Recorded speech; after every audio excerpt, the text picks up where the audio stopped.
ஒரு பெண்மணி குழந்தை இறந்து போச்சுன்னு கபிரிஸ்தான் கிட்ட உட்கார்ந்து அழுதுட்டு இருக்காங்க. நபிகள் நாயகம் ஸல்லல்லாஹு அலைஹி வஸல்லம் என்ன சொல்றாங்க, அவங்கள போய் பாக்குறாங்க. இத்தகில்லா, அல்லாஹ் அஞ்சு கொள்ளுங்கள், வஸ்பிரு, நீங்க பொறுமையா இருங்க, அல்லாஹ் அஞ்சு கொள்ளு, அழுவாத, பொறுமையா இரு அப்படின்ட்டாங்க.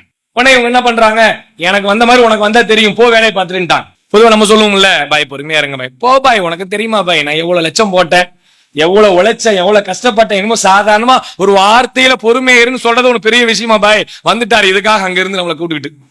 நபிகள் நாயகம் ஸல்லல்லாஹு அலைஹி வஸல்லம் சொல்லிட்டாங்க. அதை கேட்டுட்டு அமைதியா போயிட்டாங்க. ரசூலுல்லாஹ் கோவப்பட்டு எந்த வார்த்தையும் பேசல. இறை தூதர், நான் யார் வந்திருக்கேன் தெரியுமா, எப்படிப்பட்ட ஆள் தெரியுமா, நம்மளா இருந்தா ஒரு பெரிய பயானே பண்ணிட்டு வந்திருப்போம். ரசூலுல்லாஹ் ஒண்ணுமே பேசல, திட்டினவனே திட்ட வாங்கிட்டு அல்லான்னு போயிட்டாங்க. அப்புறம் எல்லாரும் சொல்றாங்க, சஹாபாக்கள் யார் வந்தாங்க தெரியுமா, அல்லாஹ்வின் தூதர் வந்துட்டு போயிருக்கிறாங்க. அந்த செய்தி கேட்டவன எனக்கு மரணமே வந்ததை போல் நான் ஆகிவிட்டேன், அல்லாஹ்வின் தூதர் வந்துட்டு போனாங்க, எனக்கு மரணமே வந்ததை போல் ஆகிவிட்டதுன்னு நபிகள் நாயகம் ஸல்லல்லாஹு அலைஹி வஸல்லம் கிட்ட ஓடுறாங்க. அல்லாஹ்வின் தூதரே தெரியாம பேசிட்டேன், அல்லாஹ்வுக்கா மன்னிச்சிங்க, நீங்க தான் வந்திருக்கீன்னு தெரியல. ரசூலுல்லாஹ் பார்த்து ஒரே வார்த்தை சொன்னாங்க, பொறுமைன்றது என்ன தெரியுமா, ஆரம்ப நேரத்தில் மேற்கொள்வதுதான் பொறுமை.